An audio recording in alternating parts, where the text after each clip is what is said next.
कर्मों का फल सबको मिलता है। बेटा बनकर, बेटी बनकर, दामाद बनकर और बहू बनकर कौन आता है जिसका तुम्हारे साथ कर्मों का लेना देना होता है। लेना देना नहीं होगा तो नहीं आएगा।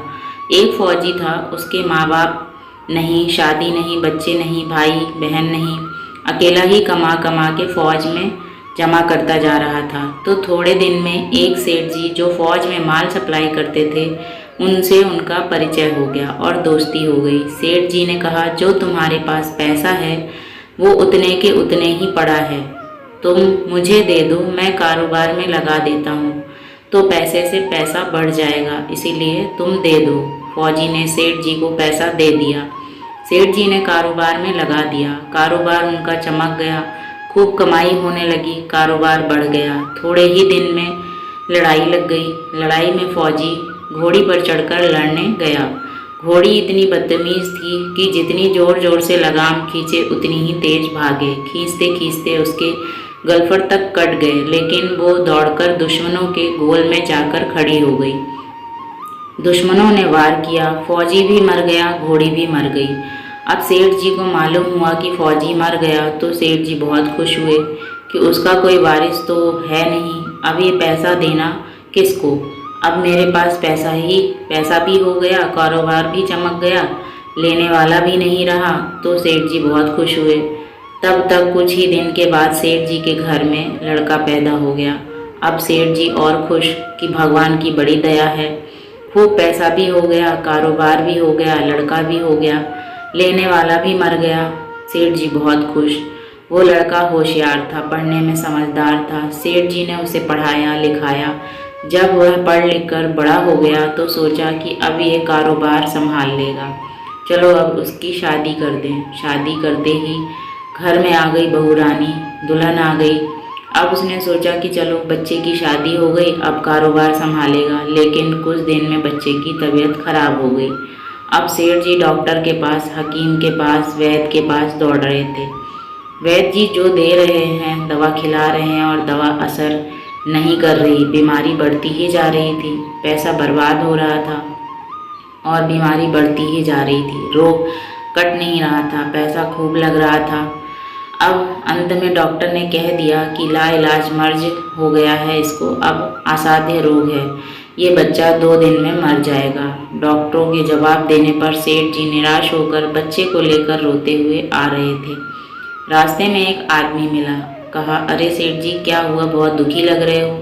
सेठ जी ने कहा, ये बच्चा जवान था, हमने सोचा बुढ़ापे में मदद करेगा, अब ये बीमार हो गया। शादी होते ही हमने इसके लिए खूब पैसा लगा दिया, जिसने जितना मांगा उतना दिया, लेकिन आज डॉक्टरों ने जवाब दे दिया अब ये बचेगा नहीं, असाध्य रोग हो गया है, लाइलाज मर्ज है, अब ले जाओ घर, 2 दिन में मर जाएगा। आदमी ने कहा, अरे सेठ जी तुम क्यों दिल छोड़ रहे हो, मेरे पड़ोस में वैद्य जी दवा देते हैं, 2 आने की पुड़िया खाकर मुर्दा भी उठकर खड़ा हो जाता है, जल्दी से तुम वैद्य जी की दवा ले आओ। सेठ जी दौड़ कर गए, 2 आने की पुड़िया ले आए और पैसा दे दिया। पुड़िया ले आए, बच्चे को खिलाई, बच्चा पुड़िया खाते ही मर गया। बच्चा मर गया। अब सेठ जी रो रहे थे, सेठानी भी रो रही और घर में बहू रानी और पूरा गांव भी रो रहा।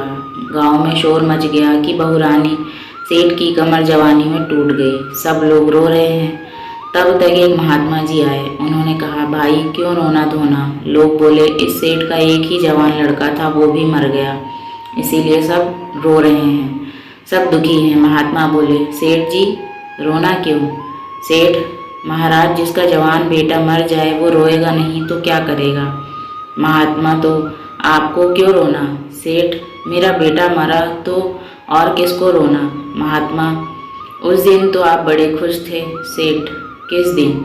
महात्मा, फौजी ने जिस दिन पैसा दिया था। सेठ, हाँ, कारोबार के लिए पैसा मिला था तो खुशी तो थी। महात्मा, और उस दिन तो आपकी खुशी का ठिकाना ही नहीं था। सेठ, किस दिन। महात्मा, अरे जिस दिन फौजी मर गया, सोचा कि अब तो पैसा भी नहीं देना पड़ेगा, माल बहुत हो गया, कारोबार खूब चमक गया, अब देना भी नहीं पड़ेगा। बहुत खुश थे। सेठ, हाँ महाराज, खुश तो था। महात्मा, और उस दिन तो आपकी खुशी का ठिकाना ही ना था, पता नहीं कितनी मिठाइयाँ बट गई। सेठ, किस दिन? महात्मा, अरे जिस दिन लड़का पैदा हुआ था। सेठ, महाराज लड़का पैदा होता है तो सब खुश होते हैं, मैं भी हो गया, तो क्या बात? महात्मा, उस दिन तो खुशी से आपके पैर जमीन पर नहीं पड़ते थे। सेठ, किस दिन? महात्मा, अरे जिस दिन बेटा ब्याहने जा रहे थे। सेठ, महाराज बेटा ब्याहने जाते हैं तो हर आदमी खुश होता है, तो मैं भी खुश हो गया। महात्मा, तो जब इतनी बार खुश हो गए तो जरा सी बात के लिए रो क्यों रहे हो? सेठ, महाराज ये जरा सी बात है, जवान बेटा मर गया, ये जरा सी बात है। महात्मा, अरे सेठ जी, वही फौजी पैसा लेने के लिए बेटा बनकर आ गया, पढ़ने में, लिखने में, खाने में, पहनने में, शौक में, श्रृंगार में जितना लगाना था लगाया, शादी ब्याह में सब लग गया और ब्याज दर ब्याज लगातार डॉक्टरों को दिलवा दिया। अब जब 2 आने पैसे बच गए वो भी वैद्य जी को दिलवा दिए और पुड़िया खाकर चल दिया। अब कर्मों का लेना देना पूरा हुआ। सेठ जी ने कहा, हमारे साथ तो कर्मों का लेन देन था, चलो हमारे साथ तो जो हुआ सो हुआ, लेकिन वो जवान बहू रानी घर में रो रही है, जवानी में उसको धोखा देकर विधवा बनाकर चला गया, उसका क्या जुर्म था कि उसके साथ ऐसा गुनाह किया? महात्मा बोले, यह वही घोड़ी है जिसने जवानी में उसको धोखा दिया, इसने भी जवानी में उसको धोखा दे दिया। वेद शास्त्र और पुराणों के साथ सभी साधु संतों का कहना है कि यह संसार कर्मों का लेखा जोखा है, इसमें जो जीव चैतन्य है वो समझदारी से भव सागर पार हो जाएगा। कहानी अगर आपको पसंद आई हो तो लाइक करें, दोस्तों में शेयर करें और ऐसे ही कहानी को सुनने के लिए हमारे चैनल को सब्सक्राइब करें। धन्यवाद।